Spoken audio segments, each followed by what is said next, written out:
pemirsa, selamat datang di Kabar Parlemen, di mana kami akan menyampaikan kabar selama sepekan tentang kegiatan dan keputusan di DPR Republik Indonesia. Saya Natasha Alko akan menemani Anda. Berikut berita selengkapnya.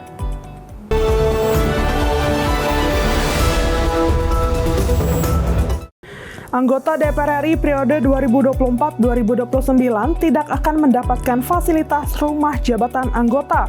Sebagai gantinya, para anggota Dewan bakal mendapatkan uang tunjangan perumahan setiap bulannya dengan besaran tunjangan yang belum ditentukan.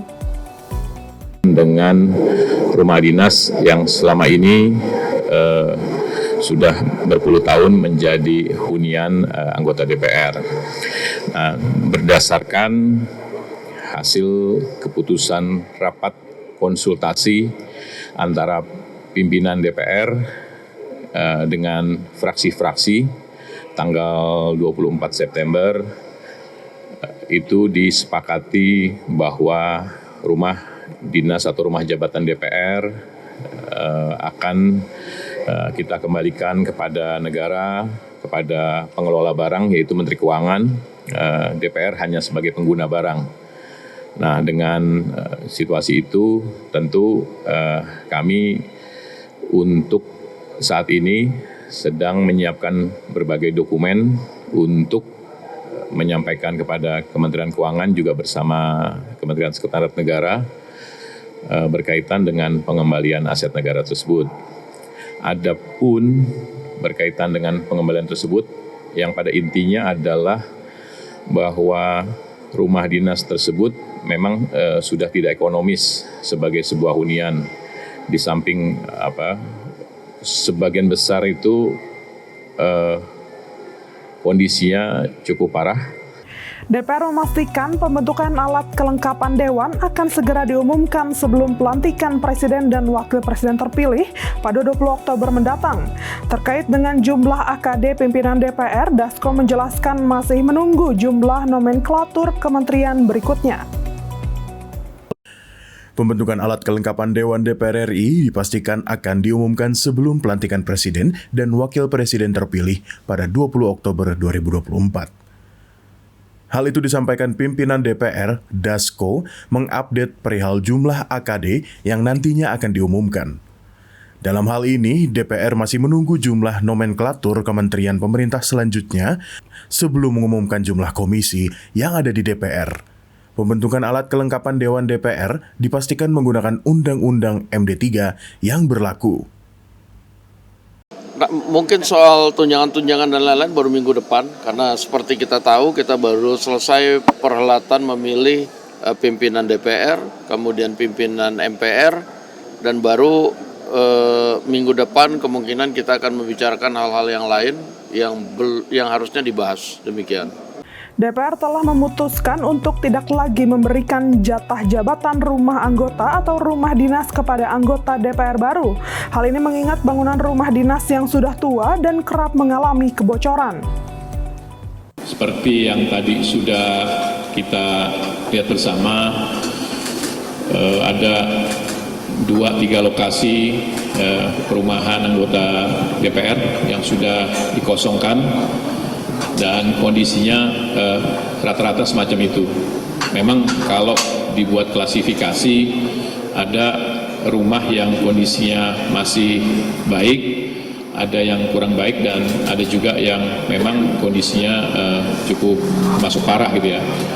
Nampak di depan, kalau dari depan, dari fasad depan hanya kelihatan memang sedikit kusam ya, tapi kalau sudah lihat dari dalam, ada beberapa problem yang tadi teman-teman semua lihat berkaitan dengan bocoran akibat atap gitu ya. Kemudian juga banyak rembesan kerusakan akibat plumbing, pemipaan yang sudah cukup tua. Memang bangunan di sini dibangun tahun 80-an.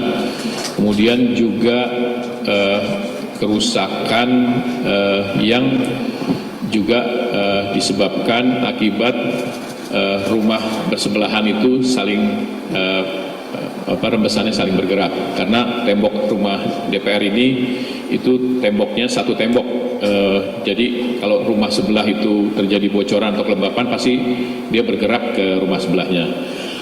Dalam pemeliharaan rumah jabatan ini kami menggunakan aplikasi yang namanya Perjaka, perawatan rumah jabatan anggota Kalibata.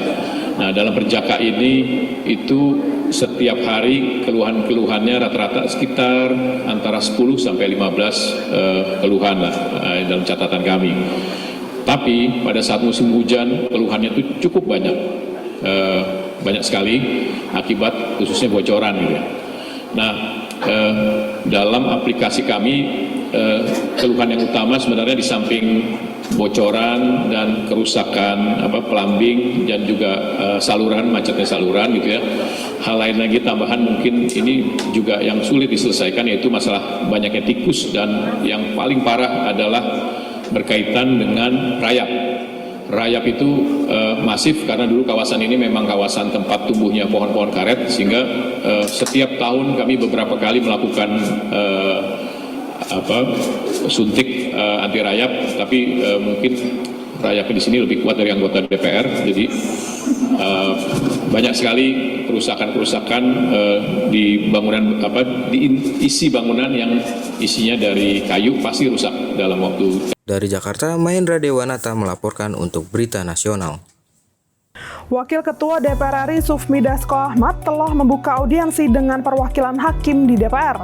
Audiensi telah membahas tentang kesejahteraan para hakim. DPR akan membuka audiensi dengan pengurus Pusat Ikatan Hakim Indonesia Selasa Oktober 2024. Audiensi ini terkait gaji dan tunjangan mereka yang tidak naik selama belasan tahun. Sebelumnya, Sekretaris Bidang Advokasi Pengurus Pusat Ikatan Hakim Indonesia, Jumianto, telah katakan aksi cuti bersama sebagai bentuk protes terhadap pemerintah. Karena itu, selama cuti bersama, seluruh pengadilan tidak akan menggelar sidang, kecuali untuk perkara pra-peradilan dan perkara yang masa hukumannya segera berakhir. Atau komisinya sudah jelas, tentunya pimpinan-pimpinan komisi dan AKD itu sudah dari masing-masing fraksi sudah ada ancur-ancurnya. Nah, mudah-mudahan bisa dalam waktu 14 atau 15 itu kita sudah selesaikan.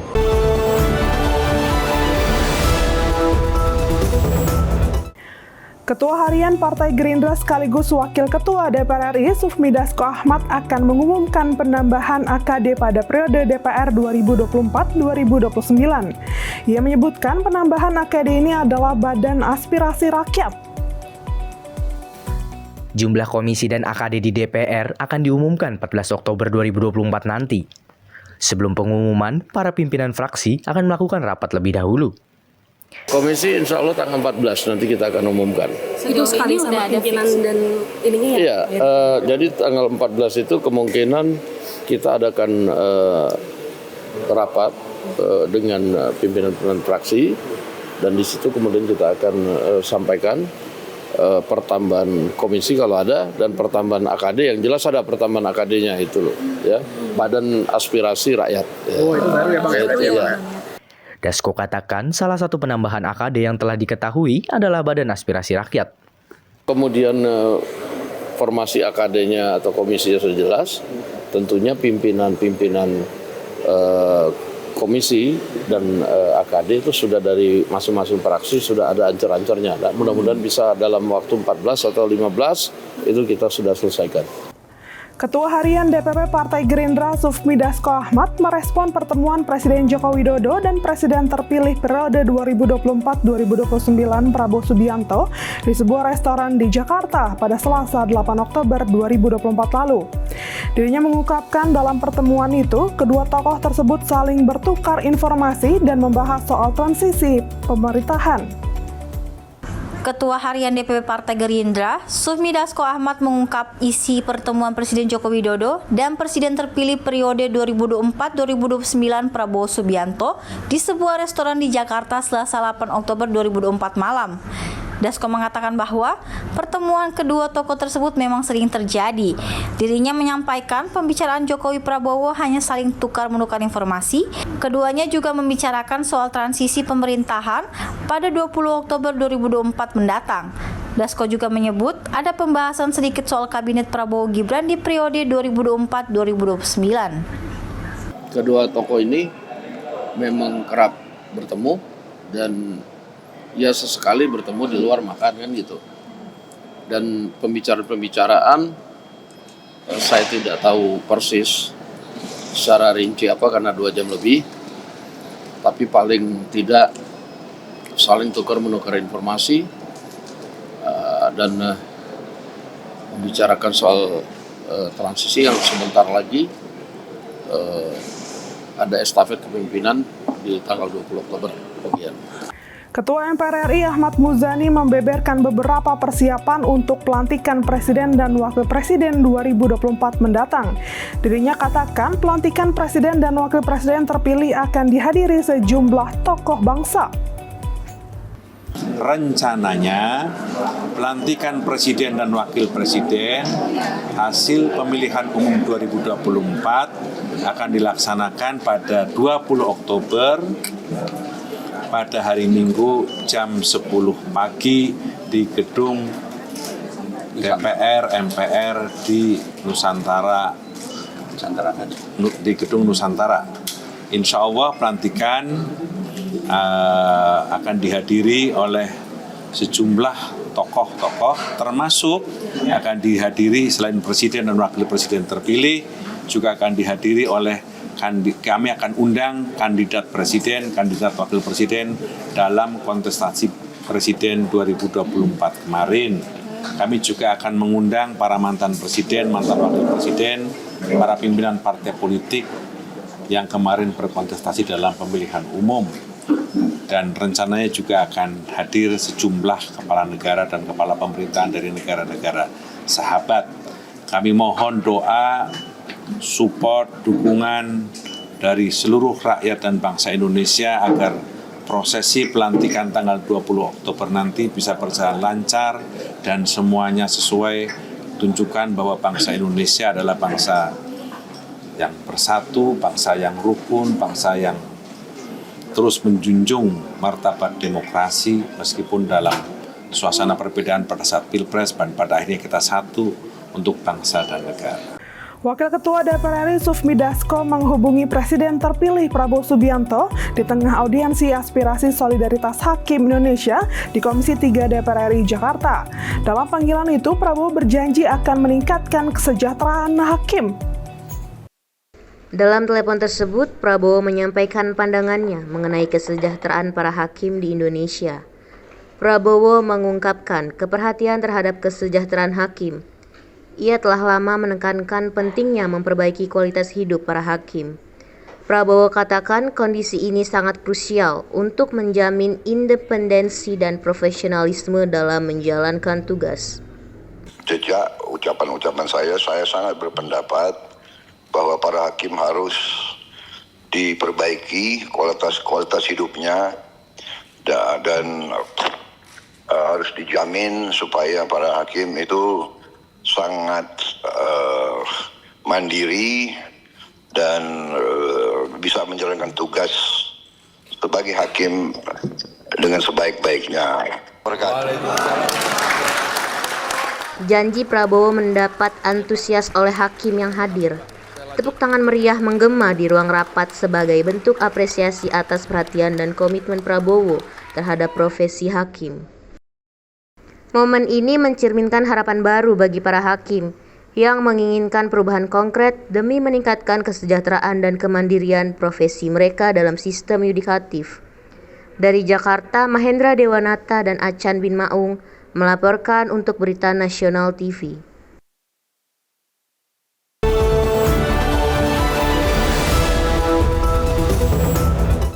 Ketua Harian DPP Partai Gerindra Dasko memastikan bahwa Presiden terpilih Prabowo Subianto akan menandatangani keputusan Presiden atau Kepres mengenai pemindahan ibu kota Nusantara. Oleh karena itu, Prabowo telah meminta Menteri PUPR Basuki untuk memaparkan pembangunan infrastruktur IKN. Hal tersebut disampaikan langsung oleh Ketua Harian DPP Partai Gerindra Dasko saat menghadiri pimpinan DPR terima audiensi Asosiasi Industri Sepeda Motor Listrik Indonesia di Kompleks Parlemen Senayan, Jakarta. Dasko mengatakan bahwa Presiden terpilih Prabowo Subianto telah meminta kepada tim IKN untuk melakukan pemaparan terkait pembangunan infrastruktur di IKN. Kendati demikian, dirinya masih belum mengetahui secara pasti aspek apa yang akan diprioritaskan Prabowo terkait pembangunan di IKN. Sebelumnya, Presiden Joko Widodo telah menyatakan keputusan Presiden mengenai pemindahan ibu kota ke IKN akan ditandatangani oleh Presiden terpilih Prabowo Subianto setelah dilantik menjadi Presiden. Perpindahan itu memang sebelum pertemuan ini kan kita sudah sama-sama bahas bahwa perpindahan itu akan ditandatangani oleh Pak Prabowo nantinya sambil menghitung dan kemudian persiapan-persiapan peraturan-peraturan pelaksanaan yang akan menyertai itu, demikian. Iya, kalau mengenai itu saya belum tahu pasti, tetapi yang pasti bulan kemarin itu Pak Prabowo sudah minta kepada tim IKN, Menteri PU untuk melakukan paparan-paparan tentang pembangunan infrastruktur secara menyeluruh termasuk IKN. Dari Jakarta, Natasha Alko, Ade Chandra, Berita Nasional TV melaporkan. Sekretaris Jenderal Partai Gerindra Ahmad Muzani mengungkapkan sudah memiliki beberapa nama yang dipanggil Presiden terpilih Prabowo Subianto untuk masuk ke dalam jajaran kabinetnya. Orang dan nomenklatur sudah mulai disusun dan bahkan sudah mulai ada yang dipanggil. Tapi nggak masuk gue ya. Termasuk nama-nama yang beredar, Pak? Hamin berapa sebelum pelantikan atau di hari pelantikan? Apa itu? Untuk pengumuman di kabinet dan nomenklatur. Rencananya mungkin saya tidak tahu, nanti akan tunggulah. Pokoknya 20 dilantik, mungkin 21 ya akan di. Menteri-menteri Pak Jokowi ada yang dipakai lagi nggak? Setahu saya ada. Dari PDI Perjuangan. Karena beredar nama 3 nama, Pak. Ada 3 nama yang jadi menteri sekarang, Mentan RB, Pak Azwar Anas. Tunggu. Insya Allah ada. Politikus Golkar Maman Abdurrahman dispil Wakil Ketua DPR RI Sufmi Dasko Ahmad sebagai calon Menteri UMKM di Kabinet Prabowo Subianto. Sebagai kader Partai Golkar yang mendukung penuh Prabowo Subianto di Pilpres 2024, Maman mengatakan siap ditempatkan di mana saja. Politikus Golkar Maman Abdurrahman dispil dalam audiensi dengan Asosiasi Penyedia Motor Listrik Rabu 4 Oktober 2024 di DPR. Wakil Ketua DPR RI Sufmi Dasko Ahmad melontarkan candaan kepada politikus Golkar Maman Abdurrahman sebagai calon Menteri UMKM di era Prabowo Gibran. Menanggapi hal itu, Maman katakan sebagai kader Partai Golkar yang mendukung Prabowo Subianto di Pilpres 2024 siap ditempatkan di mana saja. Dirinya juga menegaskan pemilihan kabinet 100% hak prerogatif Presiden terpilih Prabowo Subianto. Maman mengatakan siapapun yang dipilih Prabowo tentunya memiliki kompetensi sesuai bidangnya. Ini saya harus bilang bahwa terkait posisi menteri ke depan, saya pikir itu menjadi domainnya Pak Prabowo dan tentunya ketua umum partai saya yaitu Pak Bahlil. Namun sekali lagi 100% itu adalah hak prerogatif Pak Prabowo. Kami ini semata-mata semangatnya satu, bagaimana ke depan Indonesia bisa lebih baik lagi di era Pak Prabowo. Dan siap nggak Pak Maman kalau misalkan itu? Begini, saya sekali lagi, saya tidak berani masuk kepada domain siap atau tidak siap. Itu semua hak prerogatif Bapak Prabowo Subianto sebagai Presiden terpilih yang insya Allah tanggal 20 nanti dilantik. Jadi bagi kami sebagai kader Partai Golkar, saya siap ditugaskan di medan apapun. Ketua Umum Partai Demokrat Agus Harimurti Yudhoyono merespon wacana PDI Perjuangan masuk ke dalam kabinet pemerintahan Prabowo Subianto dan Gibran Rakabuming Raka. AHY mengatakan Partai Demokrat tidak masalah dengan wacana tersebut. Ketua Umum Partai Demokrat Agus Harimurti Yudhoyono merespons wacana PDI Perjuangan masuk ke dalam kabinet pemerintah Prabowo Subianto dan Gibran Rakabuming Raka. AHY mengatakan Partai Demokrat tidak masalah dengan wacana tersebut. Dirinya menjelaskan bahwa Demokrat fokus menyukseskan jalan pemerintahan Prabowo Gibran. Lebih lanjut, AHY menegaskan Demokrat akan mendukung penuh kebijakan yang diambil Prabowo termasuk merangkul PDI Perjuangan masuk ke dalam kabinet.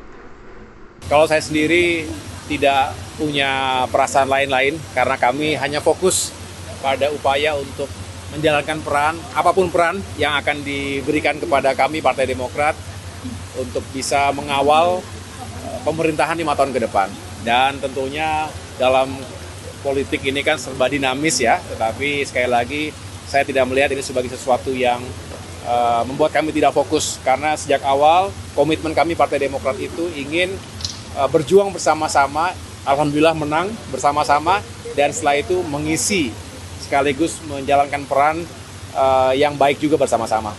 Ketua Umum Partai Demokrat Agus Harimurti Yudhoyono mengaku tidak ingin berandai-andai untuk kadernya dapat kursi menteri di era Presiden terpilih Prabowo Gibran. Ia menyerahkan keputusan itu semua kepada Prabowo pemimpin nanti. Ketua Umum Partai Demokrat Agus Harimurti Yudhoyono mengaku tidak ingin menaruh harapan tinggi untuk dapat kursi menteri di era Prabowo Gibran. Sebagai ketum Partai Demokrat, ia sendiri belum tahu posisi apa yang akan diembankan tanggung jawab oleh Presiden terpilih. Adanya kabar Partai Demokrat mendapat jatah 5 kursi menteri. AHY meminta publik untuk tidak membuat spekulasi, sebab keputusan menteri merupakan hak prerogatif Presiden terpilih Prabowo Subianto. Prabowo lah yang akan mengumumkan sendiri susunan kabinetnya. Selain itu, AHY juga tidak menampik bahwa dirinya telah berkomunikasi dengan Prabowo terkait penyusunan kabinet. Kami belum tahu persis ya. Kita juga tentunya selain menghormati dan menunggu apa yang menjadi keputusan final dari Bapak Presiden terpilih, karena sejak awal sikap Partai Demokrat terkait penyusunan kabinet, portfolio, dan peran di pemerintahan 5 tahun ke depan ini semua kita serahkan kepada Bapak Presiden terpilih. Karena beliau yang tentunya paling mengetahui kebutuhan pengawakan kementerian-kementerian atau badan-badan yang memang kita harapkan semuanya bisa menjadi bagian dari super team yang akan beliau pimpin untuk Indonesia yang lebih maju ke depan. Jadi kami terus terang tidak atau belum tahu paling tidak secara pasti, kami juga tidak ingin berandai-andai atau mengira-ngira. Kita tunggu saja, waktunya nggak lama lagi, kita tunggu saja apa yang menjadi keputusan beliau. Termasuk untuk pos-posnya jumlahnya berapa banyak untuk posisi menteri nanti? Iya, kenapa? Katanya Demokrat dapat 5 menteri, Mas Ahy jadi menteri. Belum tahu, kami menunggu aja. Makasih ya semuanya ya. Sudah ketemu sama Pak Prabowo belum begitu? Kenapa? Sudah ada komunikasi sama Pak Prabowo? Oh iya, tentunya komunikasi terus dijalankan dengan baik. Demikian kabar parlemen telah menemani weekend pagi Anda. Terus saksikan tayangan-tayangan menarik di Berita Nasional TV. Saya Natasha Alko beserta kru yang bertugas pamit undur diri. Selamat pagi dan happy weekend.